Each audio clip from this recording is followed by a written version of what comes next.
Every diet works. At first, the scale drops. Motivation is high. You think this time it's actually working. And somewhere around week 8, everything stops. The scale freezes. Hunger spikes. Energy crashes. And so almost everyone reaches the same conclusion. My metabolism is broken. But it isn't. And once you understand what's actually happening inside your body during that stall, every diet you ever do will be different. Your metabolism isn't broken. It adapted. And if you don't understand that adaptation, every diet will eventually stall. So let's decode exactly what's happening. The first phase of dieting feels powerful because the body is responding fast to a new environment.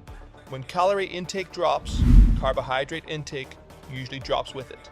That depletes glycogen stored in your muscles and liver. And glycogen carries water. So as glycogen falls, water weight drops rapidly. Insulin levels decrease.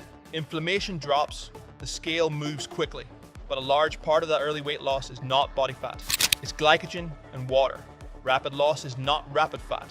It's rapid adjustment. And once that adjustment stabilizes, the real physiology begins. When calorie intake decreases, energy expenditure decreases too.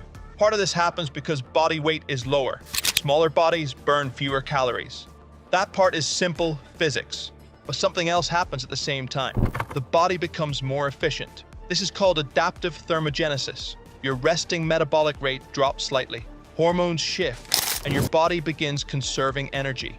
Not because it wants you overweight, because it evolved to protect you during scarcity. The larger the calorie deficit, the stronger the adaptation becomes. This is not weakness. This is survival physiology. But the biggest adaptation during dieting usually isn't metabolic rate, it's movement. Specifically something called NEAT, non-exercise activity thermogenesis. NEAT includes everything outside structured exercise. Walking around the house, standing, fidgeting, posture changes, unplanned movement throughout the day.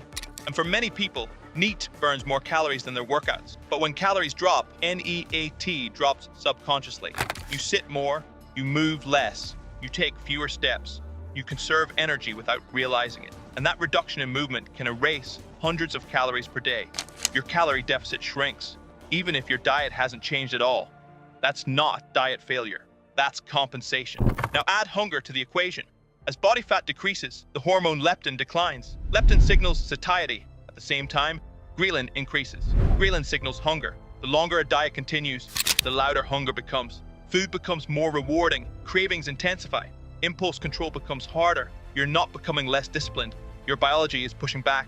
And most diets completely ignore this phase. You're not weak. You're adapting. As fatigue increases, movement declines further. Training performance drops. Recovery becomes harder. Now the entire system changes. You're eating less, but you're also moving less. Energy flux collapses. Low intake, low output, high fatigue, fat loss slows, but hunger stays high. This is the danger zone of dieting. And then something predictable happens. When progress stalls, people respond emotionally. They cut calories further. They add more cardio. They increase restriction. But that response almost always makes the problem worse. More restriction increases fatigue. Fatigue reduces movement. Movement reductions shrink the calorie deficit further. So progress slows again, which leads to even more restriction. Eventually, the system snaps. Binge episodes, diet breaks, rapid regain, and the cycle repeats. This isn't lack of discipline. It's a mismanaged adaptation loop. After prolonged dieting, several signals remain shifted. Leptin stays low. Hunger stays elevated. Metabolic rate is slightly suppressed. Food becomes extremely rewarding. When calories increase suddenly, the body stores energy efficiently. Not because metabolism is broken, because it is adaptive. Rapid regain restores hormonal balance, but without structure, it overshoots. And people blame the diet instead of the unmanaged recovery phase. The goal of successful fat loss is not avoiding adaptation. That's impossible. The goal is managing it.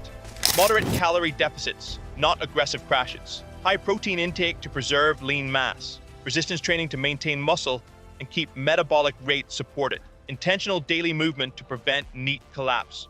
And strategic diet breaks when fatigue accumulates.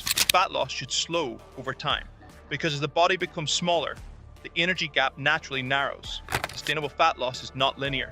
It is adaptive. Every diet works at first because shock creates change. But long-term fat loss requires structure.